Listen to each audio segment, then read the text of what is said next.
एक ऐसा दुश्मन जो रातों रात आपकी सालों की मेहनत को मिट्टी में मिला सकता है। एक ऐसा आतंक जिसे रोकने के लिए दुनिया भर के देशों ने पानी की तरह पैसा बहाया, हजारों लोगों को जमीन पर उतार दिया, लेकिन हर बार हार का सामना करना पड़ा।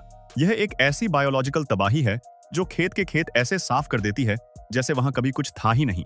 सोचिए, एक छोटा सा जीव जो लाखों किसानों के लिए एक बुरा सपना बन गया। लेकिन अगर आपसे कहा जाए कि एक देश ने इस दुश्मन को खत्म करने के बजाय उसे पालना शुरू कर दिया है, उसे एक रिसोर्सेज बना दिया है, जी हाँ, यह कोई मजाक नहीं है। वियतनाम ने उसी जीव को पालकर उससे अरबों रुपए कमाने का रास्ता निकाल लिया है, जिसने कभी उसकी खेती को बर्बाद कर दिया था।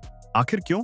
क्या यह एक ब्रिलियंट स्ट्रेटेजी है या एक बहुत बड़ा खतरा? आइए आज इसी अनोखी और हैरान कर देने वाली कहानी की सच्चाई जानते हैं।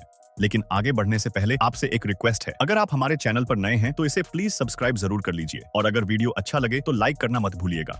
एक छोटा सा जीव, एक बड़ी मुसीबत। इस कहानी का विलेन है गोल्डन एप्पल स्नेल। दिखने में यह एक आम सा घोंघा लगता है, लेकिन इसकी ताकत इसके नंबर्स में है। मूल रूप से साउथ अमेरिका का यह जीव सिर्फ कुछ ही डेकेड्स में दुनिया भर के लिए खेती का सबसे बड़ा दुश्मन बन गया। इसकी सबसे बड़ी और सबसे खतरनाक बात है इसका रिप्रोडक्शन रेट, जो लगभग अनकंट्रोलेबल है।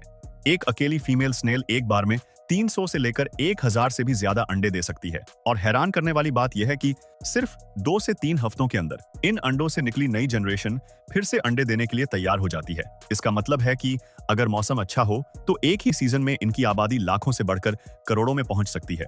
दुनिया भर के किसानों का बुरा सपना। अमेरिका के फ्लोरिडा और टेक्सास जैसे स्टेट्स में इन स्नेल्स ने वहां के वेटलैंड इकोसिस्टम को डिस्टर्ब कर दिया है, जिसकी वजह से वहां की सरकार को हर साल 2 से 3 मिलियन डॉलर्स सिर्फ इनकी मॉनिटरिंग और कंट्रोल पर खर्च करने पड़ते हैं। लेकिन इसका सबसे भयानक असर देखने को मिला है साउथ ईस्ट एशिया में, जहां लोगों की जिंदगी और इकोनॉमी चावल की खेती पर निर्भर करती है।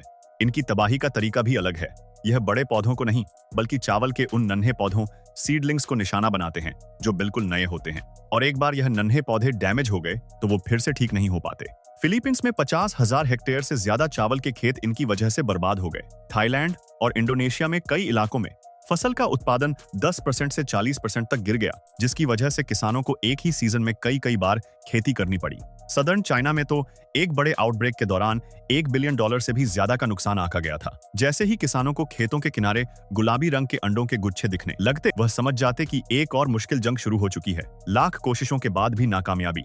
ऐसा नहीं था कि इससे लड़ने की कोशिश नहीं की गई, देशों ने सब कुछ आजमाया। सुबह होते ही ड्रोन से केमिकल का छिड़काव किया जाता, हजारों लोगों को खेतों में उतारकर हाथों से इन स्नेल्स को चुनवाया जाता और इनके अंडों को नष्ट किया जाता। फिलीपींस में कुछ किसान सुबह 4 बजे से यह काम शुरू करते, लेकिन दिन होते होते खेत फिर से स्नेल्स से भर जाते, जैसे कुछ किया ही ना गया हो। असल में समस्या कोशिश की कमी नहीं थी, बल्कि इस जीव के सरवाइव करने के तरीके में थी। यह एक बार में आकर गायब नहीं होते। जब आप एक खेत साफ करते हैं तो कहीं और नए अंडों से बच्चे निकल चुके होते हैं। जब एक इलाके में कंट्रोल पाया जाता तो अगली बारिश के बाद एक नई पॉपुलेशन फिर से लौट आती। धीरे धीरे इन स्नेल्स से लड़ाई एक न खत्म होने वाला साइकिल बन गई थी, जिसमें न सिर्फ फसल का नुकसान हो रहा था, बल्कि केमिकल के इस्तेमाल से जमीन भी खराब हो रही थी। वियतनाम की जंग और एक नई सोच का जन्म। दुनिया के सबसे बड़े चावल एक्सपोर्टर्स में से एक होने के नाते वियतनाम इस जंग से दूर नहीं रह सकता था। 1980 के दशक के आखिर तक जब गोल्डन एप्पल स्नेल्स ने मेकोंग डेल्टा में फैलना शुरू किया, जो वियतनाम का आधे से ज्यादा चावल प्रोड्यूस करता है, तो कई प्रोविंसेस को हर साल 20 से 30 मिलियन US डॉलर्स का नुकसान होने लगा। यहाँ किसानों को एक ही सीजन में 2-3 बार फसल इसलिए नहीं लगानी पड़ती थी कि सूखा पड़ा या बाढ़ आई, बल्कि इसलिए कि एक छोटा सा जीव उनकी मेहनत से ज्यादा तेजी से बढ़ रहा था। इससे निपटने के लिए एक नेचुरल सॉल्यूशन भी इस्तेमाल किया गया, खेतों में बत्तख को छोड़ना। हजारों बतखें चावल के खेतों में छोटे स्नेल्स और उनके अंडों को खा जाती थीं। कुछ इलाकों में इससे फायदा भी हुआ, लेकिन यह सॉल्यूशन बड़े पैमाने पर कामयाब नहीं हो पाया। हर खेत में बतखें पालना मुमकिन नहीं था, और हर बारिश के बाद वो गुलाबी अंडे फिर से दिखने लगते।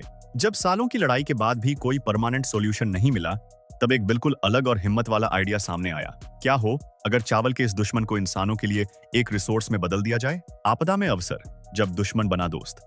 इस आइडिया पर तेजी से काम शुरू हुआ। वियतनाम के कुछ नॉर्दर्न प्रोविंसेस में बंद सिस्टम वाले गोल्डन एप्पल स्नेल फार्म्स तेजी से बनाए गए। एक प्रजाति जिसे खत्म करने की कोशिश हो रही थी, उसे अब एक लाइव स्टॉक रिसोर्स की तरह पाला जाने लगा। इन फार्म्स के अंदर कंक्रीट की टंकियों की लंबी लंबी कतारें हैं, जिनमें इरिगेशन सिस्टम से लगातार पानी आता रहता है। पानी का टेम्परेचर 25 से 30 डिग्री सेल्सियस के बीच मेंटेन किया जाता है, जिससे स्नेल्स साल भर तेजी से बढ़ते रहते हैं। पानी के ऊपर तैरने वाले पौधों की एक पतली लेयर भी डाली जाती है, जो स्नेल्स को छाया देती है और उनके लिए नेचुरल फूड का काम करती है। एक टैंक में 10,000 से 30,000 स्नेल्स तक पाले जा सकते हैं। सिर्फ 2 से 4 महीने में इनका एक बैच हार्वेस्ट के लिए तैयार हो जाता है, जो कि मछली या मुर्गी पालन से कहीं ज्यादा तेजी से होता है। इनका खाना भी सस्ता है, डकवीट जैसी चीजें और खेती से निकले बाय प्रोडक्ट्स। इस तरह एक कीड़ा जो बर्बादी लाता था, अब गांव के लोगों के लिए रोजगार का एक नया जरिया बन रहा था। फसल की कटाई और प्रोसेसिंग का सफर। अब इन स्नेल्स को कटने का वक्त आता है। किसानों को अब कीचड़ भरे खेतों में घंटों झुककर एक एक स्नेल नहीं पकड़ना पड़ता, वह बस टैंक का पानी निकाल देते हैं। सारे स्नेल्स एक कोने में इकट्ठे हो जाते हैं और उन्हें जाली वाली टोकरियों से बड़ी आसानी से निकाल लिया जाता है। कुछ ही घंटों में एक छोटा फार्म 30 से 50 किलोग्राम स्नेल्स तैयार कर लेता है, जिनकी कीमत $2.5 से $3 प्रति किलो तक मिलती है। हार्वेस्ट के तुरंत बाद स्नेल्स को एक सेंट्रल क्लीनिंग एरिया में ले जाया जाता है। यहाँ उन्हें बहते पानी के नीचे अच्छे से धोया जाता है ताकि उनके शेल से सारी मिट्टी निकल जाए। इसके बाद वर्कर्स हाथों से उनकी सफाई और सॉर्टिंग करते हैं और छोटे या खराब स्नेल्स को अलग कर देते हैं। कुछ घंटों की इस प्रोसेस के बाद साफ सुथरे स्नेल्स ट्रांसपोर्ट या आगे की प्रोसेसिंग के लिए तैयार हो जाते हैं। डाइनिंग टेबल पर एक नया स्वाद। वियतनाम में इन स्नेल्स से कई तरह के स्वादिष्ट पकवान बनाए जाते हैं। सबसे सिंपल और पॉपुलर डिश है उबले हुए स्नेल्स, जिन्हें लेमन ग्रास और अदरक के साथ उबाला जाता है। इसकी एक प्लेट लगभग $2 से $3 की मिलती है और यह वहाँ का एक फेमस स्ट्रीट फूड है। एक और मजेदार ऑप्शन है स्टिर फ्राइड स्नेल्स, जिन्हें तेज आंच पर गार्लिक, मिर्ची और फिश सॉस के साथ पकाया जाता है।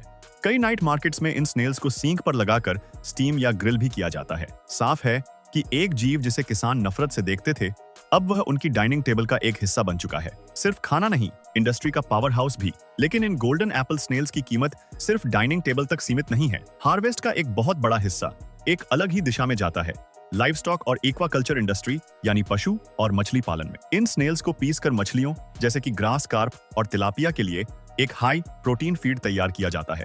इस स्नेल मीट में 12 से 16% तक प्रोटीन होता है, जो मछलियों को तेजी से बढ़ने में मदद करता है। इससे इंडस्ट्रियल फिश मील पर निर्भरता कम होती है, जो काफी महंगा आता है। कई फिश फार्म्स में इस लोकल फीड के इस्तेमाल से लागत में 10 से 20% तक की कमी आई है। इसके अलावा मुर्गी पालन में भी इसका खूब इस्तेमाल होता है। इसका मीट मुर्गियों के लिए प्रोटीन का अच्छा सोर्स है और इसका शेल, जिसमें कैल्शियम होता है, उनकी हड्डियों और अंडों की क्वालिटी को बेहतर बनाता है। इस तरह एक पेस्ट अब एक पूरे फार्मिंग सिस्टम को सपोर्ट कर रहा है। सोच बदलो, कहानी बदल जाएगी। तो दोस्तों, गोल्डन एप्पल स्नेल की कहानी सिर्फ एक जीव की कहानी नहीं है, यह इंसानी सोच में आए एक बड़े बदलाव की कहानी है। जो जीव कभी रात चावल के हरे भरे खेतों को साफ कर देता था, आज वह एक ऐसे प्रोडक्शन सिस्टम का हिस्सा है जिसे इंसान कंट्रोल कर रहा है। यहाँ बदलाव स्नेल में नहीं, बल्कि उसे देखने के नजरिए में आया। जब सालों तक कंट्रोल करने की कोशिश नाकाम रही, तब एक नया रास्ता निकला, एक दुश्मन को एक रिसोर्स बनाने का। कभी कभी खेती का भविष्य उन चीजों को खत्म करने में नहीं होता जो प्रकृति का हिस्सा हैं, बल्कि उन चुनौतियों को ही समाधान का हिस्सा बनाना सीखने में होता है। आपको यह अनोखी कहानी कैसी लगी, हमें कमेंट सेक्शन में जरूर बताइएगा।